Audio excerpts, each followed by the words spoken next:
এই প্রশ্নটা অনেক ইউটিউবারদের মনে আসে, কেউ কেন আমার ভিডিও দেখে না? এর আসল কারণগুলো একেবারে ক্লিয়ার করে বলছি। কেউ আপনার ভিডিও না দেখার প্রধান কারণ হলো কনটেন্টের ভ্যালু না থাকা, থাম্বনেল ও টাইটেল দুর্বল, প্রথম 30 সেকেন্ডে হুক না থাকা, নিয়মিত না থাকা, অডিয়েন্সকে না বুঝে ভিডিও বানানোটা। এই স্টেপগুলো আপনাকে ফলো করতে হবে। ১ নম্বর স্টেপ, কনটেন্টে ভ্যালু না থাকা। মানুষ ভিডিও দেখে নিজেকে কিছু পেতে বা শিখতে, যেমন জ্ঞান, বিনোদন, অনুপ্রেরণা, সমস্যা সমাধান, এন্টারটেনমেন্ট আরও ইত্যাদি ইত্যাদি। যদি ভিডিওতে দর্শক কিছু শিখতে বা অনুভূতি করতে না পারে, তবে তারা বারবার আসবে না আপনার ভিডিওতে। কারণ এমনি এমনি কেউ আপনার ভিডিও দেখবে না। আপনার ভিডিও দেখে অডিয়েন্সরা যদি কিছু বুঝতে পারে বা কিছু শিখতে পারে, তবেই কিন্তু বারবার আপনার চ্যানেলে আসবে আপনার ভিডিও দেখতে। আপনাকে এমন কিছু ভিডিও বানাতে হবে যে ভিডিওটা যেন আপনার অডিয়েন্সকে ধরে রাখতে পারে। ২ নম্বর স্টেপ, থাম্বনেল এবং টাইটেল দুর্বল। ইউটিউবের মানুষ প্রথমে থাম্বনেল প্লাস টাইটেল দেখে, তারপর আপনার ভিডিওতে ক্লিক করে, তবে কিন্তু আপনার ভিডিওটা ভিউজ হয়। আপনার ভিডিওতে যদি ক্লিকই না করা হয়, তাহলে ভিডিওটা ভিউজ হবে কি করে? যদি টাইটেল এবং থাম্বনেল এইগুলো আকর্ষণ না হয়, ভিডিওতে কিন্তু কেউ ক্লিক করবে না।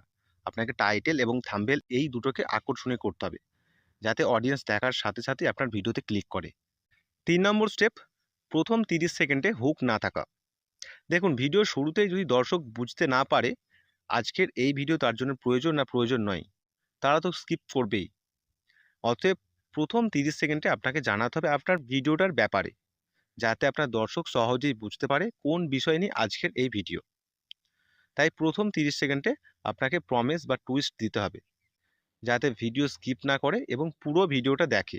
তাই প্রথম 30 সেকেন্ডের ইন্ট্রোতে আপনাকে কিছু গুরুত্বপূর্ণ তথ্য জানাতে হবে। ৪ নম্বর স্টেপ, নিয়মিত না থাকা। ধরুন একদিন ভিডিও আপলোড করলেন, তারপর 10 দিন চুপচাপ। এভাবে গ্রো হয় না।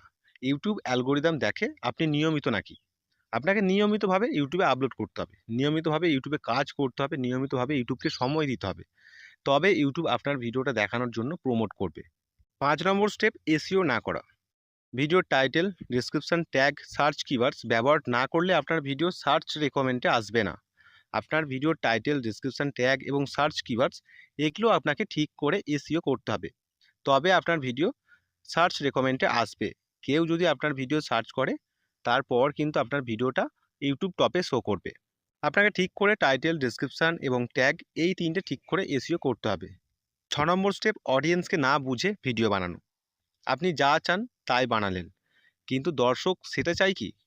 দর্শক কী ভিডিও চায় সেটা আপনাকে জানতে হবে।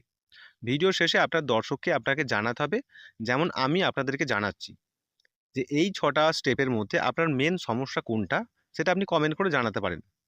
এইভাবে আপনি আপনার দর্শককে জানাবেন। তবে আপনি জানতে পারবেন দর্শক কী চায়, তারা কোন ভিডিও দেখতে চায়।